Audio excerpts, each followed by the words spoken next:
नमस्कार बच्चों। आज हम बात करने वाले हैं वर्ण परिचय की। वर्ण परिचय देखने में आपको लग रहा होगा कि तो बहुत छोटी छोटी बातें हैं, लेकिन अगर इनका गहनता से अध्ययन किया जाए तो प्रतियोगी परीक्षाओं के लिए इनमें बहुत सारी चीज़ें छिपी हुई हैं जो उनको पता नहीं है। आज हम बात करेंगे वर्ण परिचय में। सबसे पहले हम बात करेंगे वर्ण की। वर्ण क्या है? वर्ण भाषा की सबसे छोटी इकाई है। भाषा की सबसे छोटी इकाई है। उसके बाद हम बात करेंगे जो वर्ण है उसके दो भेद हैं, स्वर और व्यंजन। स्वर और व्यंजन। स्वर कितने हैं? 11 हैं। कौन कौन से हैं? अ, आ, छोटी ई, बड़ी ई, छोटा ऊ, बड़ा ऊ, री, ए, ऐ, ओ, औ, आप सब जानते हैं। उसके साथ में इनकी मात्राएं भी हैं कि कोई मात्रा नहीं है, उसके बाद में आ की मात्रा है, छोटी की, बड़ी की। इस प्रकार से ये हर प्रकार की इसमें मात्राएं लिखी हुई है। ये छोटी की मात्रा और ये छोटी की मात्रा और ये बड़ी की मात्रा। ऊ की मात्रा, बड़े ऊ की मात्रा, ऋषि की, री की मात्रा, ए, ऐ, ओ, औ की मात्रा तो इसमें है। इसके साथ साथ अब आप देख रहे हो कि यहाँ पे 11 लिखे हैं, लेकिन हमने तो 13 पढ़े हैं। वो दो कौन कौन से हैं? वो दो हैं अनुनासिक, जिसको हम चंद्र बिंदु के रूप में देखते हैं। दूसरा है अनुस्वार। अनुस्वार का मतलब हम किसी भी अक्षर के ऊपर एक बिंदी के रूप में देखते हैं। जैसे हिंदी लिखते हैं या रंक लिखते हैं तो उस पर जो बिंदी लगाते हैं वो है अनुस्वार है। इन दोनों को, अनुनासिक और अनुस्वार, इन दोनों को एक अलग से नाम दिया गया है और वो है अयोगवाह। अयोगवाह का मतलब ये है कि ऐसे स्वर या ऐसे वर्ण जो ना तो पूरी तरह स्वर है और ना ही पूरी तरह से व्यंजन है। उसके बाद में विसर्ग है, ऐसी दो बिंदु है, इसको विसर्ग बोलते हैं। और इसकी जो ध्वनि है, आवाज वो आती है अह, इसे हम बोलते हैं प्रातः, अतः, पुनः, इस प्रकार से। तो उसके बाद में लिखा है हलंत। बहुत सारे लोग इसको हल भी बोलते हैं। हलंत का मतलब होता है किसी भी अक्षर के नीचे, वर्ण के नीचे ऐसी छोटी सी लाइन खींचना। जैसे ये क लिखा मैंने, अगर मैं यहाँ पे हलंत लगा दूं, इसका मतलब अब ये वर्ण आधा हो गया। अब इसमें स्वर नहीं है, ये केवल बिना स्वर के इस प्रकार होगा। मतलब किसी भी व्यंजन को अगर आधा करना है तो आप उसमें हलंत लगा सकते हो। स्वर हो गए, मात्राएं हो गई, अनुनासिक हो गए, अनुस्वार हो गए, विसर्ग हो गए, हलंत हो गए।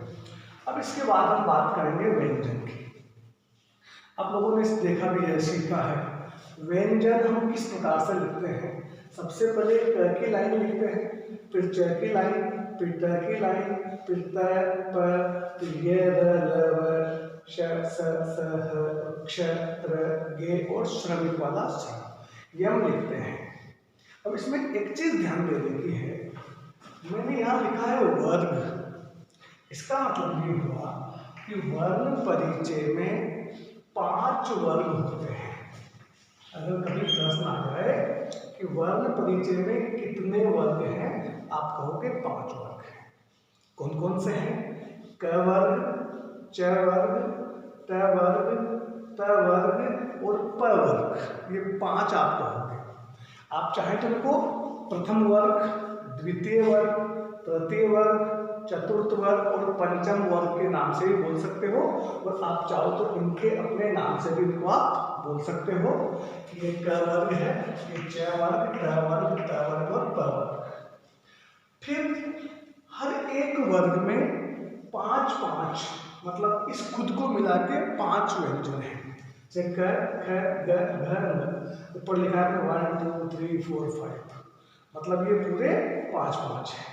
लेकिन 3 लाइनें ऐसी है जहाँ लिखा है अंत्यस्थ, इसमें 4 है, ऊष्म इसमें भी 4 है और संयुक्त इसमें भी 4 है।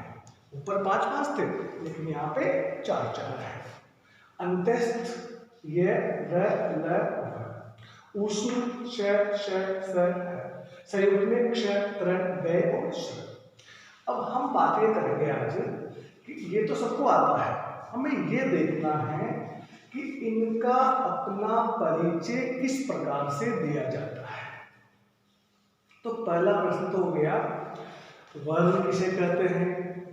भाषा की सबसे छोटी इकाई। दूसरा प्रश्न हो गया, स्वर कितने हैं? 11 है। मात्राएं कितनी हैं? 10 हैं। अनुनासिक का चिन्ह कैसा है? अनुस्वार का चिन्ह कैसा है? विसर्ग और हलंत कैसा है? ये भी हो गया। उसके बाद फिर आया कि व्यंजन में वर्ग कितने हैं? 5 हैं। कौन कौन से हैं ये भी आपको बता दिए। प्रत्येक वर्ग में कितने कितने वर्ण हैं? 5-5 हैं। ये भी हो गया। अंत्यस्थ, ऊष्म और संयुक्त में 4-4 है।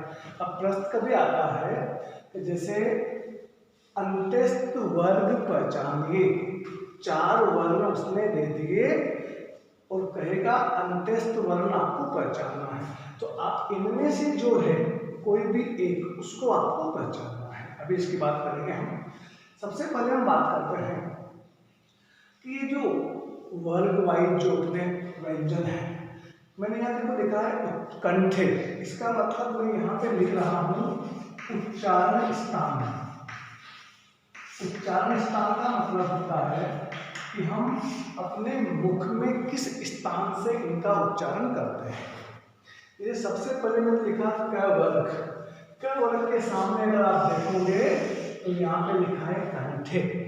कंठे मतलब कंठ, मतलब इनको आप जब बोलोगे तो इनकी आवाज आपके कंठ से निकलेगी, यहाँ पे प्रभाव पड़ता है।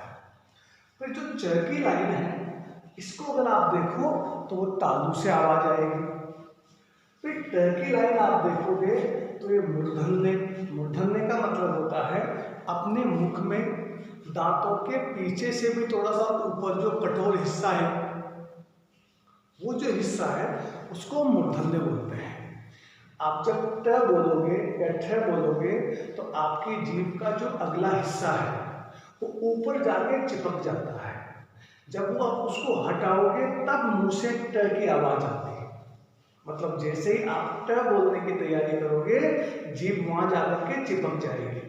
जब वो जीभ हटेगी तब आप ट बोल पाओगे। बिना हटे आप बोल नहीं सकते, आप प्रयास करके देख सकते हैं।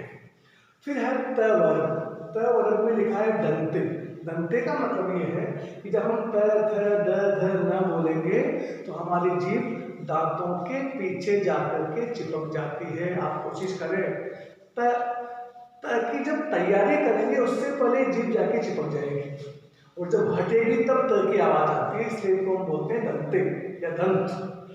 फिर जो प है, प वर्ग, इसमें लिखा है मैंने ओष्ठे। ओष्ठे का मतलब होता है होठ। मतलब इस प वाली लाइन को जब आप बोलोगे तो आपके होठ चिपक जाएंगे। प जैसे ही आपने बोलने की तैयारी की, होठ आपके चिपक गए। जब होठ हटेंगे दोनों आपस में तब आप प बोल पाओगे, बिना उसके आप नहीं बोल पाओगे। तो आपने एक चीज यहाँ पे देखी कि कैसे म तक इन 5 लाइनों में कहीं ना कहीं आपके दांतों पे जीभ चिपका रही है, आपके होठ चिपक रहे हैं, आपकी जीभ मुंह के अंदर कहीं ना कहीं दाएं बाएं स्पर्श कर रही है, टच कर रही है। स्पर्श करने के कारण ये जो कैसे प तक, ये जो 25 व्यंजन है, ये मैं इसको इस प्रकार से बॉक्स में पेंट कर देता हूँ। ये जो 25 हैं, कहाँ से कहाँ तक? क से म तक कितने हैं? 25। इनको हम बोलते हैं स्पर्श व्यंजन। याद रखिएगा, स्पर्श व्यंजन। स्पर्श व्यंजन क्यों बोलते हैं? क्योंकि हमारे मुंह में दांत, जीभ, होठ कहीं ना कहीं आपस में स्पर्श करते हैं, इनको बोलते हैं। अब आपके सामने एक प्रश्न आ गया कि वर्ण परिचय में स्पर्श व्यंजन कितने हैं? आप कहोगे 25 हैं। कौन कौन से हैं? इस क से म तक है। अब एक स्पर्श व्यंजन बताइए। 25 लोगों के 25 अलग अलग उत्तर हो गए और बिल्कुल सही भी हो गए। मतलब इनमें से कोई सा भी आप एक नाम ले सकते हो। अब हम बात करते हैं अंत्यस्थ। पहली बात है कि अंत्यस्थ कितने हैं? 4। कौन कौन से हैं? ये, र, ल और व। उसके बाद उष्ण, उष्ण भी कितने हैं? 4। कौन कौन से? श, श, स, ह। उसके बाद संयुक्त कितने हैं? ये भी 4। तो ये आपको याद रखना है कि अंत्यस्थ कितने हैं? 4। उष्ण वर्ण कितने हैं? 4। और संयुक्त कितने हैं? 4। अंत्यस्थ कौन कौन से हैं? ये, र, ल, व। उष्ण कौन कौन से? श, श, स, ह। और संयुक्त कौन से? क्ष, प्र, गय और स। ये हो गए आपके।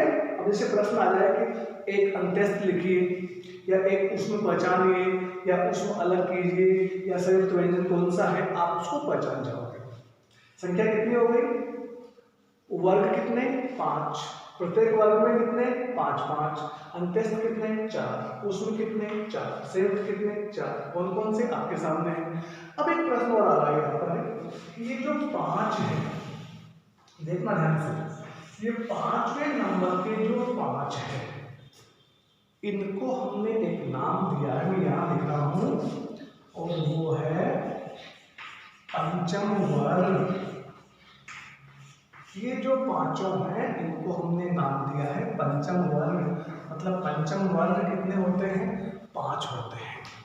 कौन कौन से होते हैं? 1 2 3 4 5 होते हैं। और इन पंचम वर्ण को हम एक और नाम दे सकते हैं, और वो है नासिके व्यंजन। नासिके व्यंजन का मतलब होता है कि हम इसको नाक से बोलते हैं, नाक पे जोर पड़ता है बोलते समय। तो ये हो गए आपके नासिके या फिर पंचम वर्ण। अब हम बात करेंगे, एक और बात करेंगे यहाँ पर, ये जो कंठे हैं, हमने किसकी बात करी? स्वर की तो बात करी नहीं। इसमें 3, ये 2 जो स्वर है, हमने उच्चारण स्थान यहीं तक देखा था।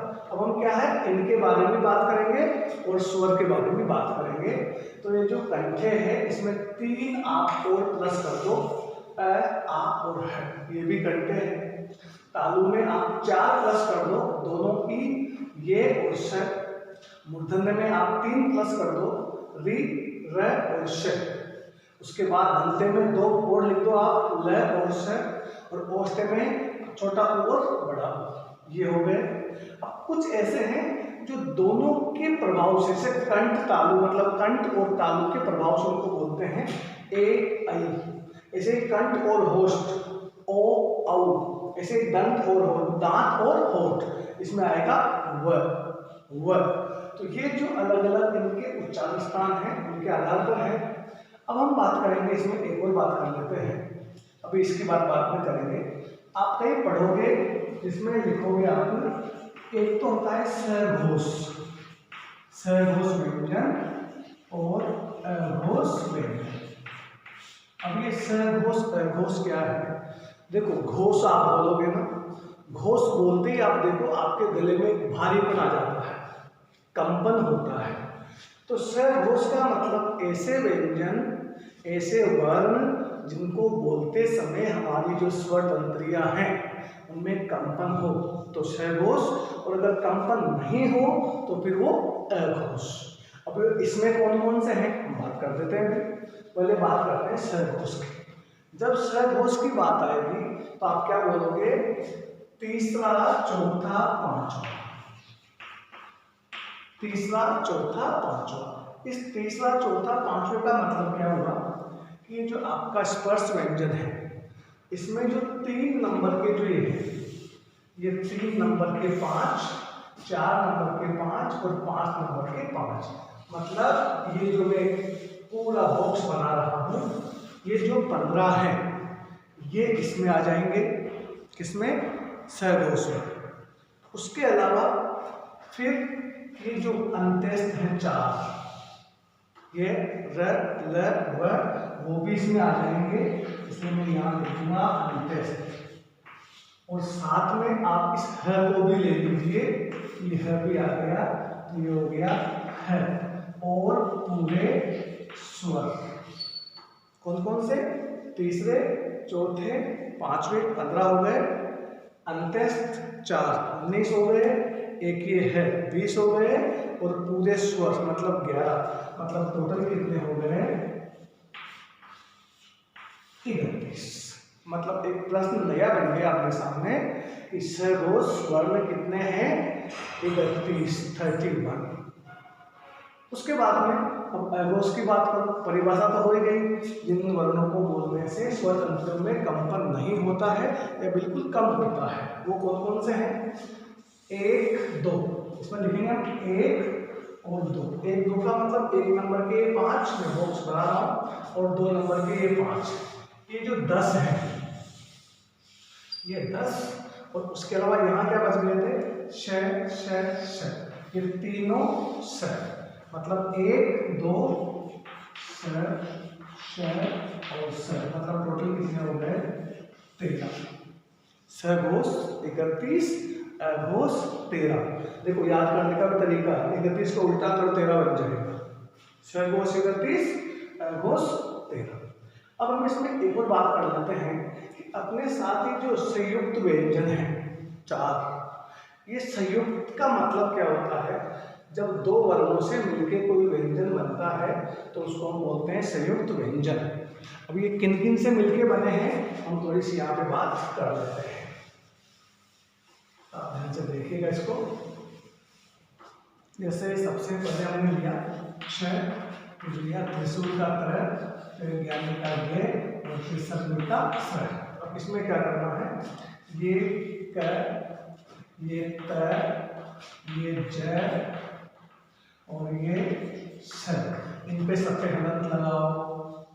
ये लगा दिया आपने हलंत, जो आपको मैंने यहाँ बताया था। इसके बाद अब इसमें आप शब्दों का स मिला दो, इसमें आप रस्सी का र मिला दो, इसमें आप ये मिला दो, और इसमें आप र मिला दो। ये जब मिलेंगे तो ये बन जाएंगे आपके क्ष, त्र, ज्ञानी और श्रमिक। जैसे प्रश्न आ जाए कभी इस क्ष किस किस से मिलके बना है, तो ये क और स से मिलके बना है। त्र किससे बना है? त और र से मिलके बना है। गे किससे बना है? अब इसमें ध्यान रखना, बहुत सारे बच्चे गाय का ग लिख देते हैं, लेकिन यहाँ जहाज का ज लिखना है। ज प्लस य से मिलके बना है, और श्रमिक का श और र से मिलके बना है। ये हो गए। अब हम बात करते हैं र के रूप, मतलब र के अनेक रूप हैं। 3 प्रकार से हम र लिखते हैं। एक तो किसी वर्ण के ऊपर हम ऐसे र निकालते हैं, ये भी र का रूप है। एक हम क्या करते हैं, किसी अक्षर में नीचे र निकालते हैं, जैसे कर्म है तो कर्म में जो र लगाया वो ये वाला र है, प्रकाश में जो र लगाया वो ये वाला र है, और ट्रक में जो लगाया आपने वो ये वाला ये है। अब ये कहाँ कहाँ लगते हैं, कैसे बनते हैं, उसकी हम बात करते हैं। सबसे पहले इसकी बात करेंगे। ये र हमेशा आधा होता है, इसलिए मैंने यहाँ पे हलंत लगा दिया है। जब हम किसी शब्द को बोलते हैं तो ये र कहाँ लगेगा? जिसके साथ आप बोलोगे उस पे नहीं आएगा, उसके बाद वाले वर्ण पे आएगा। जैसे आपने बोला कर्म, अगर इसको आप बोलोगे तो आप बोलोगे कर्म, मतलब क के बाद र आ रहा है, फिर में आ रहा है, तो जिसके साथ बोलोगे उस पे नहीं आएगा। क के साथ आप बोल रहे हो, इस पे नहीं आएगा, उसके बाद में क्या है? म है, उस पे आएगा। ये आधा होता है। इसी प्रकार से प्रकाश में क्या है? ये नीचे जो लग रहा है प्र, अब आपको इसमें दिख रहा है कि प्र पूरा है और र आधा है, नहीं, ऐसा र हमेशा खुद पूरा होता है और जिस वर्ण में आता है वो आधा होता है। मतलब यहाँ पे प्र आधा है और र पूरा है, इसलिए मैंने यहाँ इसको पूरा लिखा है, प्रकाश, प्रमाण, इस प्रकार से। ये जो ट्रक वाला र लिखा है मैंने, इसको 2 प्रकार से बनता है। एक तो हलंत, मैंने बताया आपको हलंत, हलंत का मतलब एक ऐसी लाइन, और आधा र, जैसे ट है। अब आपको ट को क्या करना है? सबसे पहले तो आधा करना है, तो आप उसमें हलंत लगाओगे, उसके बाद फिर आप उसमें र लगाओगे, तो ये आपने लगा दिया और ये ऐसा चिन्ह बन गया, ये ट्रक वाला र है। और ये आधी खड़ी पाई वाले शब्द अक्षरों में आते हैं, जैसे ट है, ठ है, ड है, ढ है। आधी खड़ी पाई का मतलब जैसे ऐसे करके आपको इसको घुमाना पड़ेगा, ये आधी खड़ी पाई है। और पूरी खड़ी पाई का मतलब ये आपने एक लाइन खींची, इसके बाद आपने क लिखा, ये पूरी खड़ी पाई है। तो इस प्रकार से इस तरह का हम प्रयोग करते हैं। एक बार हम इसका पूरा रिवीजन करते हैं। सबसे पहले वर्ण, भाषा की सबसे छोटी इकाई, उसके बाद स्वर, उसके बाद अनुनासिक, अनुस्वार, विसर्ग, हलन। अनुनासिक और अनुस्वार को हम बोलते हैं अयोगवाह। अनुनासिक और अनुस्वार में बहुत कम अंतर है। अनुनासिक में जब हम किसी शब्द को बोलते हैं तो अलग से हमें किसी वर्ण को या सांस लेने की जरूरत नहीं है, उसके साथ आसानी से बोल जाते हैं। लेकिन अनुस्वार में जहाँ बिंदी आती है वहाँ अलग से आपको एक मात्रा, एक अलग से आपको समय देना पड़ता है। रंग, रंग या चंदा, तो आपको उस न के लिए अलग से टाइम देना पड़ेगा। लेकिन यहाँ जैसे हंसना, अब हंसना में चंद्र बिंदु है तो उसको आपसे अलग से कोई आपको टाइम देना नहीं पड़ेगा उसमें। ये अह की आवाज आती है। इसके बाद स्पर्श व्यंजन, अंत्यस्थ व्यंजन, ऊष्म व्यंजन, संयुक्त व्यंजन। स्पर्श कितने? 25। उसके बाद संयुक्त पद को अलग अलग बता दिया मैंने। उच्चारण स्थान कौन कौन सा है, इनको क्यों बोलते हैं, स्पर्श कितने हैं, हर प्रकार से। इसमें अगर आपको कोई दिक्कत हो आप कमेंट के माध्यम से मुझे बता सकते हैं कि सर इस चीज़ को आपको दोबारा पढ़ाना है, या इसी में और भी कुछ चीज़ें थी जो आपने नहीं बताई, आप हमें दोबारा बता सकते हो। धन्यवाद।